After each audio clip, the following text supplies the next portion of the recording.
All right, what is going on, everybody? Quancredible here with the review for Black Clover Chapter 289, and we are getting like super close to 300. Like next chapter is going to be 290, and it's like I didn't even realize it.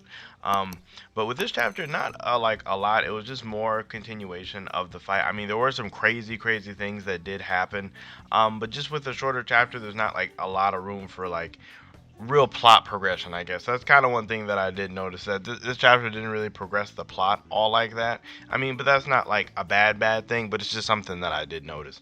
But actually getting into the chapter, and it's weird because it has like Nama cut in half, but then like Lilith kind of like freezes him back together, or not like back together, but almost just like to stop him from like dying instantly, and then she like fuses with him to like make one, I guess, super devil, I guess, which is kind of weird.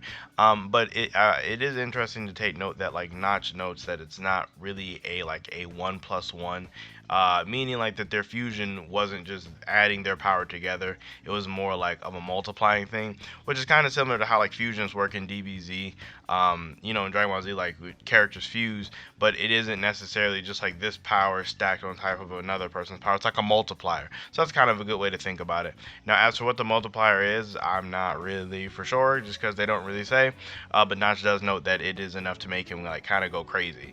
Also, one small thing I was thinking about from the unofficials that I kind of have changed my mind on is I don't necessarily think that Lilith was stronger than Nama just by the way she was talking, because when she says like oh, like what a shame he got you first, I kind of, in the unofficials it definitely seemed more of she was putting him down, whereas in the officials it's just like it's more of a neutral phrase to me. So I kind of think that this fusion would have happened like one way or another depending on which one he killed first, not necessarily one is stronger or slightly stronger than the other one. Now, another thing I want to talk about is the fusion itself, the actual design of it. I know a lot of people like it a lot. Me, as for the creepiness factor, it definitely is creepy. Obviously Devil isn't supposed to look like super cool or super amazing, all like that. It is supposed to, at least for Tabata's verse, it seems like he's always trying to invoke that sense of somewhat creepiness in it. So it definitely does have that with like eyes like up and down and like the four horns coming out of his face. Me personally, I think it looks a little odd. Like, I don't know, the horns on the face just make it seem really weird to me. I also really like how Asta is, because he says like he can't sense magic, so he can't really tell like how much stronger they actually are, which is funny because I want to say that Asta did this before. I just can't remember in which fight it was, but I remember him saying like something similar.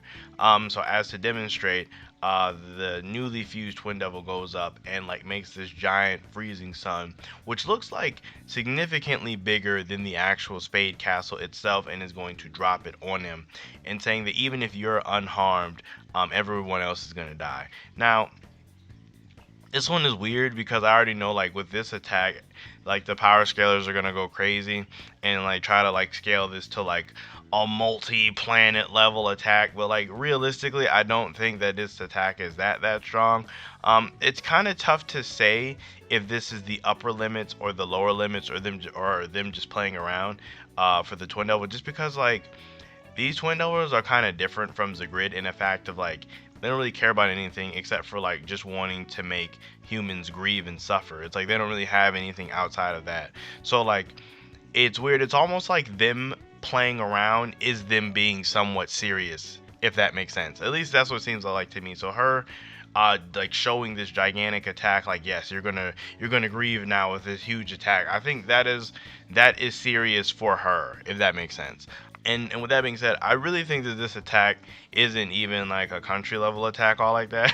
Like I'm not trying to downplay it. It just, I don't know, it just doesn't feel like one to me. Like in my mind, if this attack was going to get dropped like right on the Clover Kingdom capital, I believe it would destroy all of the like surrounding area. But I don't think it would quite reach to say like Hajj Village or like the very far edges of the Forsaken Realm. That's kind of where I would put the level of this attack at if it was up to me. But of course, with attacks like this, Asta can't necessarily cut them in half, just because obviously like the remaining parts of it will still hit and still blow up everything in the area. So he does show off the ability to make his demon slayer sword like super crazy huge. It's actually even bigger than it was in that one snowman opening in the anime. Like it just seems like it got like crazy large here, and he uses it to smack it back up. And then we do get a cameo of Zora and Magna, and that's really and that's like the entire chapter. Like, it really wasn't a ton of stuff that happened to progress the actual plot, just the fight kind of went along. So like, I'm not really for sure, like, I really want this fight to kind of wrap up next